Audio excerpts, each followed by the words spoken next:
بیاید یه نگاهی به HPE ILO 7 بندازیم. این نسخه جدید از پایه باز طراحی شده و از یک تراشه اختصاصی یا اصطلاحاً ISIC برای ILO نسل جدید و یک بسته استک جدید از فریم استفاده میکنه. رابط کاربری مدرن که بر اساس یک طراحی فرآیند محور ساخته شده روی این ساختار اجرا میشه و تجربه روان و ملموس از مدیریت رو فراهم میکنه. وقتی وارد داشبورد اصلی میشیم، یه سری عنوان‌های آشنا مثل نوار منو در سمت چپ میبینیم. دقیقاً این قسمتی که دارم بهش اشاره میکنم. ما این منو رو به 6 بخش ساده که بیشتر باشون سر کار داریم تقسیم کردیم تا تجربه بهتری داشته باشید. این بخش‌ها شامل داشبورد کلی، مدیریت فریمور، مدیریت هاست، امنیت، اپلیکیشن‌های HPE و در نهایت تنظیمات ILO هستند. همونطور که خواهید دید هر صفحه منو رو با کارت‌های مدرن چیدمان و طراحی کردیم. این چیدمان اطلاعات رو در کارت‌های مستقل و مجزا سازماندهی میکنه که مشاهده جزئیات مهم رو راحت میکنه. یکی از مزایای اصلی این طراحی اینه که اطلاعات مستقیما روی کارت‌ها نمایش داده میشه و نیازی نیست برای مشاهده جزئیات روی هر بخش کلیک کنید. به عنوان مثال در صفحه فریمور میبینید که ظرفیت رپوزیتوری یا مخزن ILO اکنون با این نوار آبی نمایش داده میشه. بیایید برگردیم به داشبورد اصلی و ویژگی‌های جدید رو با هم دیگه ببینیم. اولیش نوار جستجوه.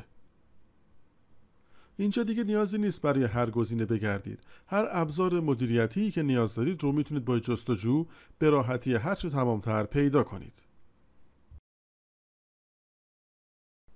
در ادامه داشبورد پیکربندی رو داریم. تو این صفحه اطلاعات زیادی وجود داره، اما ممکنه بخواید فقط روی گزینه‌های مورد نیاز خودتون تمرکز کنید. تو همچین شرایطی میتونید انتخاب کنید چه محتوایی بهتون نمایش داده بشه.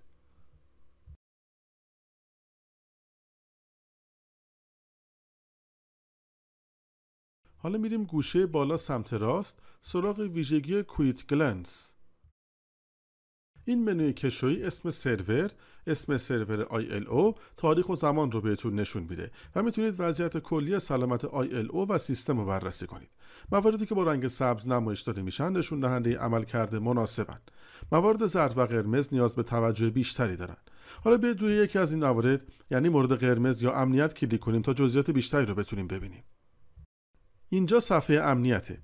مجموعی از کارت ها در اینجا وجود دارند که برای دسترسی به عملکرد یا جریان کاری خاص به عنوان یک رابط عمل میکنه. علاوه بر این اطلاعات مهم همراه با داده های لحظه‌ای در این کارت ها تجمیع شدن. به عنوان مثال من میتونم به گزارش امنیتی نگاه کنم و ببینم که در حال حاضر 67 رویداد ثبت شده و از این تعداد 14 رویداد بحرانی هستند و نیاز به توجه دارند. با کلیک روی گزارش امنیتی میتونم عمیق‌تر وارد جزئیات بشم و اطلاعات کاملتری درباره هر رویداد مشاهده کنم.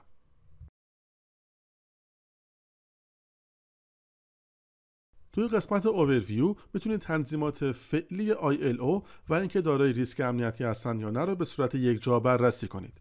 با کلیک بر روی این بخش مستقیما به داشبورد امنیت منتقل میشید، جایی که میتونید اطلاعات دقیق‌تری درباره تنظیمات که به عنوان ریسک امنیتی علامت گذاری شدن مشاهده کنید. در اینجا پیج مورد ریسک رو میبینید که یکیش فعال بودن نسخه 1 پروتکل SNMP. در سمت راست صفحه لینک های سریع رو مشاهده میکنید. در این بخش میتونید به برخی تنظیمات پیکربندی مرتبط و جزئیات مربوط به هر بخش منو دسترسی داشته باشید.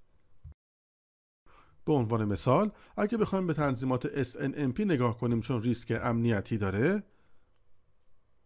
میتونید روی دسترسی کلیک کنید، سپس کارت SNMP رو انتخاب کرده و روی آیکون مداد کلیک کنید و در اینجا میتونید SNMP رو غیر فعال کنید. در نهایت بریم سراغ کنسول راه دور یک پارچه و رسانه مجازی که میتونید خیلی راحت با کلیک روی تصویر کوچیک در پایین سمت چپ صفحه راه اندازیش کنید. بعد در قسمت کنسول راه دور منوی راست مجازی رو در گوشه بالا سمت راست میبینید. میتونید یه فایل ایزو رو از رایانه محلی یا منبع اشتراکی از راه دور یا ماونت بارگذاری کنید. این بود مرور سریع ما بر رابط داشبورد مدیریتی جدید HPE ILO 7 که همراه با سرورهای پرولیانت نسل 12 HP ارائه میشن. ممنون از اینکه ما رو تماشا کردین. برای اطلاع کاملتر از توانایی‌ها و استعلام قیمت‌های مدل‌های مختلف میتونید به سایت دوری کوین مراجعه کنید.